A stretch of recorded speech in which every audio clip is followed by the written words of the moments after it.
Welcome back everyone, Mr. O here, and in this video I am going to discuss how to make an assembly in Onshape. Here's an example of a past student's basketball game project. You may be watching this video in order to make your basketball game project, or you may be watching this video for other projects, and that's fine, but I'll be using the basketball game for an example here. So this is a basketball game project that another student had completed in a past class. So as you can see, this is a rendering of the basketball game with all of the parts completed in CAD software.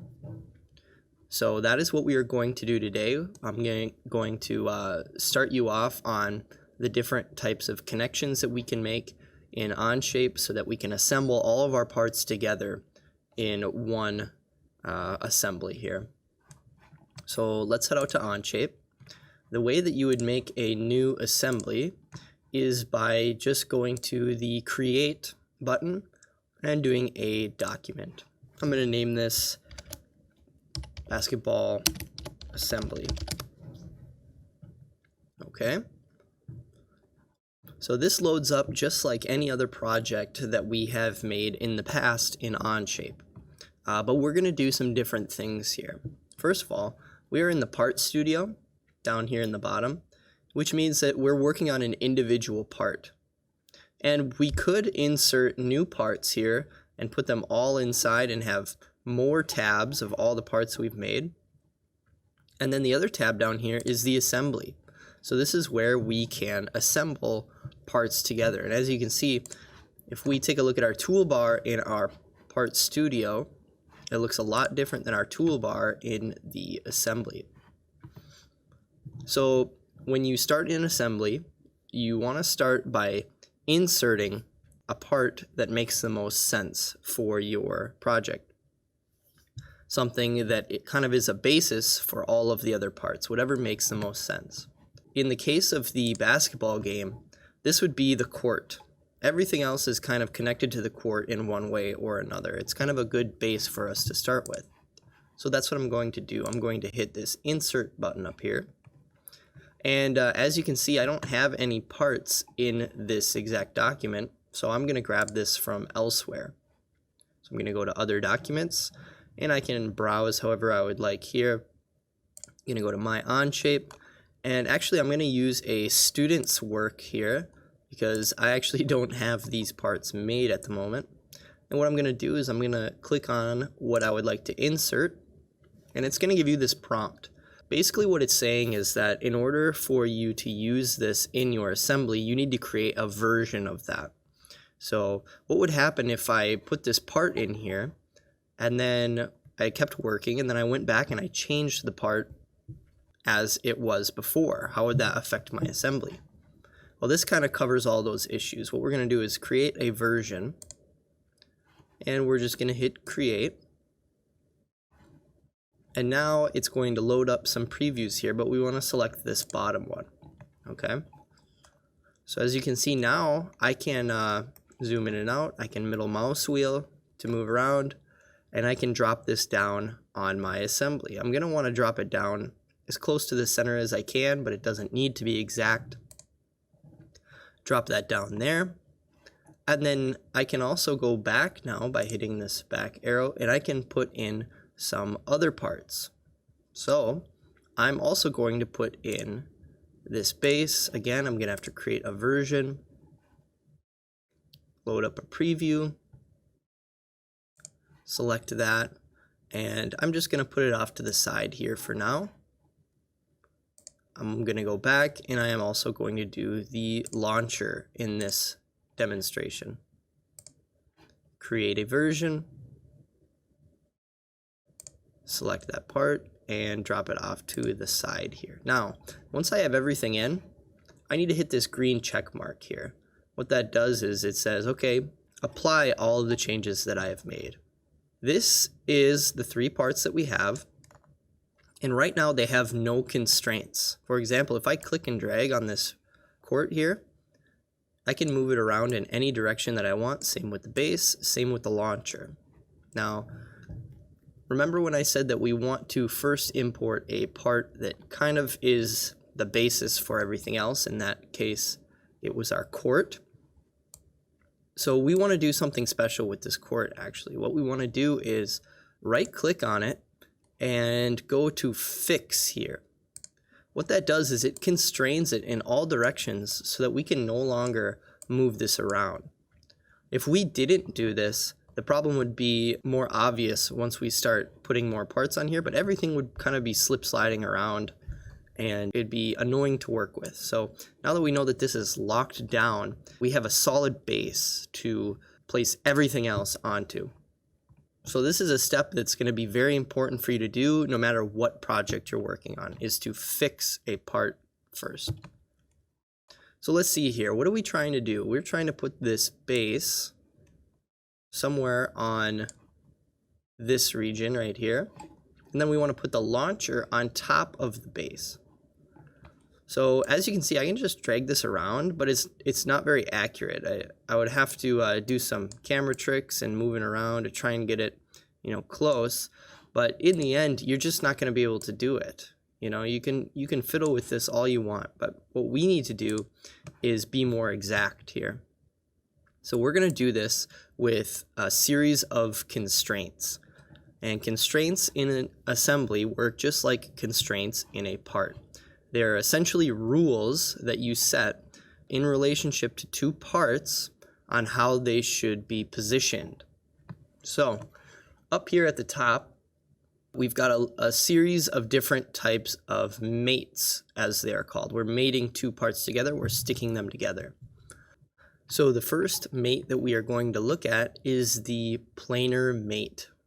So if you click on this one, what this mate tool does, this planar mate, it allows us to select two planes and stick them together and say, hey, they're on the same plane now.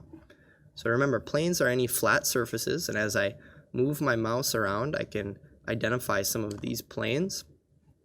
And these are my options for what I want to select. So in the end, I'll be selecting two of these planes, and it will stick them together. So what I want to do here is stick the bottom of this. See, I get the little indicator there. I want to stick the bottom, click down. You can see that turns kind of a gold color. I want to stick that bottom of that base to my court here. So I'm going to click down. And now if I hit the green check, these are stuck together. As you can see, I can still move this around. It still slides around, but it's stuck on the top of the court here. It's almost like it's magnetized. A good way to describe this is that we have now constrained this part in one dimension. We can go on the X, Y, or on the Y. We can go on the X, but we cannot go in the Z. We cannot lift this up off of the board. Kind of looks like it is there, but it's just sliding back. Okay? So we need to constrain this in two more dimensions. What we want to do is put this hole right over that hole so that they're perfectly aligned. And this is going to be using the cylindrical mate tool. So let's select the cylindrical mate. And what we do here is select two circles. So I'm going to select this circle by clicking down once. And the other circle that I'm going to select involves this hole here. But you have to be very careful because there are two different selections here. There's actually three, it looks like. One is at the top of the cylinder. You can kind of see here, this is at the top. One's at the midpoint, right there. And the other is at the bottom. I might have to do some turning of my camera to get there, but there we go. So one's at the bottom. Now, we have to think about which one of those we want to mate here. If we do the top one, we're going to run into some issues because it's going to try and align the top with this one. That's not what we want to do. We want the bottom one. So we'll go down here. A good way to select it is by going to the edge of the circle and clicking. See how I've got my mouse there? So I click there, and now I just hit the green check mark. Now if I had any issues as far as orientation, let's say it looked like this, and I was like, whoa, that's not right. I can click on this arrow here to flip this up and down. Or I can click on this to rotate it around. So make sure those are right and then hit the green check mark. And there we go. We've got our cylindrical mate there. So now we are constrained in 2 dimensions. We're constrained in the Z direction. We can't lift this up off of the court. We can't move it side to side, but we can rotate it. So there's one more dimension that we need to constrain here. Again, we're working in 3-dimensional space, so we need to constrain 3 dimensions. The last rule, the last constraint that I'm going to put on this base is called a parallel mate up here. And what this does is it allows you to select 2 planes and it will set them parallel to each other, meaning they're at the same rotation. So if I click this face here and I want it to be parallel to this face, I can do that. Now you can see that in the preview it looks a little weird, but don't worry, if we just hit the green check mark, it'll jump back to its home, and we can close out of this parallel tool. And now if I try to move this around, it is completely locked down.